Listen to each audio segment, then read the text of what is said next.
విశాఖపట్నం జిల్లా మరోసారి political సర్కిల్స్లో centre of అట్రాక్షన్గా మారింది. స్థానిక సంస్థల కోట ఎమ్మెల్సీ ఎన్నికల షెడ్యూల్ విడుదలవడంతో విశాఖ రాజకీయం ఒక్కసారిగా వేడెక్కింది.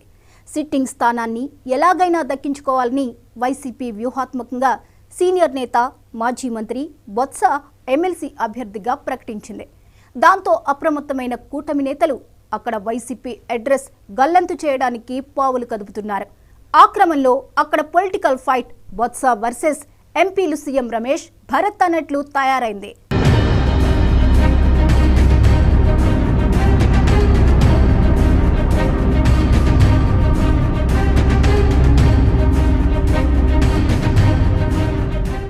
ఉమ్మడి విశాఖ జిల్లాలో స్థానిక సంస్థల కోటా కింద ఎమ్మెల్సీ సీటుకు ఆగస్టు 30న ఉప ఎన్నిక జరగాల్సి ఉంది.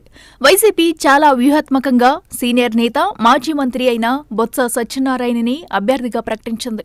మొత్తం 830 ఓట్లు ఉన్న స్థానిక సంస్థల ఎమ్మెల్సీ ఎన్నికల్లో ఇప్పటికీ వైసీపీకి 615 ఓట్లు, టీడీపీ కూటమికి 215 ఓట్లు ఉన్నాయి. ఈ రెండు పార్టీల మధ్య ఓట్ల తేడా 400 దాకా ఉన్నప్పటికీ ఇంకా అభ్యర్థిని ప్రకటించిన కూటమి నేతలు మాత్రం గెలుపు మీద ధీమాతో ఉన్నారు.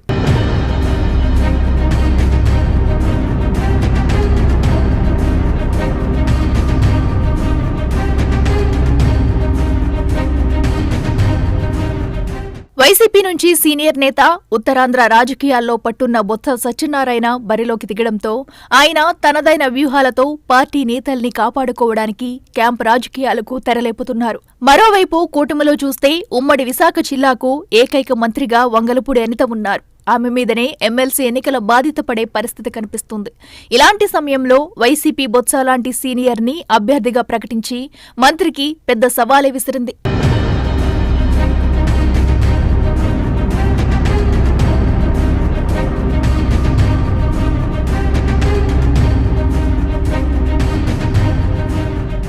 ఈ పరిస్థితిలో ఉమ్మడి జిల్లాకు చెందిన Visakha TDP MP Bharat, Anakapalli BJP MP CM Ramesh తెరవెనుక మంత్రాంగం మొదలుపెట్టి సడన్ గా తెరమీదికి వచ్చారు. నందమూరి బాలకృష్ణ చిన్నల్లుడైన భరత్ ఎంపీ ఎన్నికల్లో అద్భుత విజయం దక్కించుకున్నారు.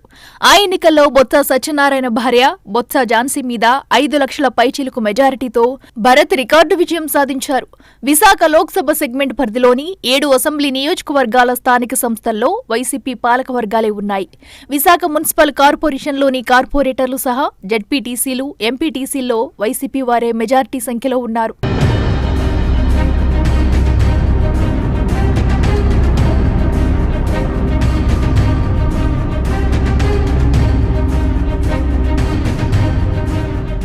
స్థానిక సంస్థల్లో అంత బలమున్నా ఎక్కడా వైసీపీ నేతలు భరత్ హవాను తట్టుకోలేకపోయారు.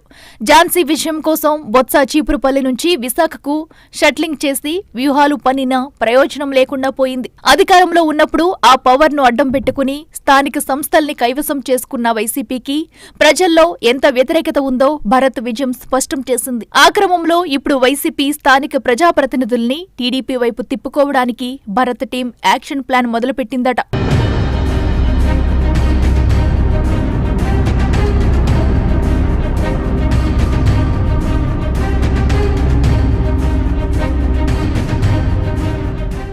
మరోవైపు బొత్సాకి చెక్ పెట్టడానికి అనకాపల్లి ఎంపీ సీఎం రమేష్ రంగంలోకి దిగారు.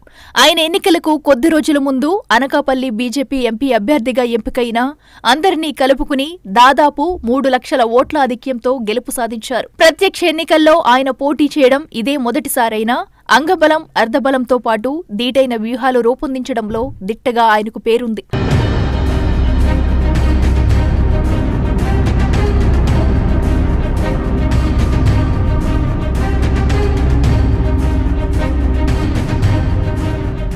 గతంలో కూడా కడప జిల్లాలో స్థానిక కోటాలో ఎమ్మెల్సీ ఎన్నిక జరిగినప్పుడు వైసీపీకి మెజారిటీ ఉన్న సీఎం రమేష్ చక్రం తిప్పి టీడీపీ అభ్యర్థి బీటెక్ రవిని గెలిపించుకోగలిగారు.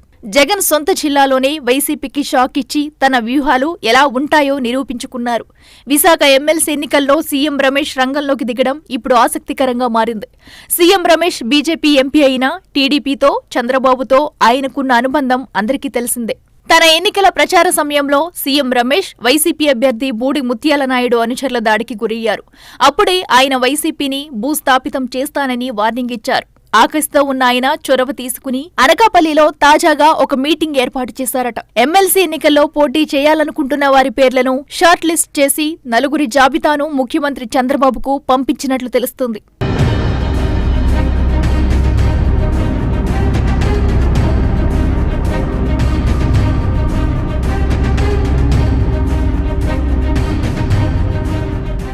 అందులో చంద్రబాబు ఏ పేరు ఆమోదించినా వారిని గెలిపించుకుందామని రమేష్ అంటున్నారట. సీఎం రమేష్ జరిపిన ఈ సమావేశానికి టీడీపీ, జనసేన, బీజేపీ నేతలు అంతా హాజరయ్యారంటున్నారు. మొత్తానికి విశాఖ ఎమ్మెల్సీ ఎన్నికను సీఎం రమేష్ ప్రతిష్టాత్మకంగా తీసుకున్నట్టు అర్థమవుతుంది. చంద్రబాబు కూడా 2 ఎంపీల మీదనే భారం పెట్టినట్లు చెబుతున్నారు. ఆ క్రమంలో కూటమి అభ్యర్థి ప్రకటన అతి త్వరలోనే ఉందంటున్నారు.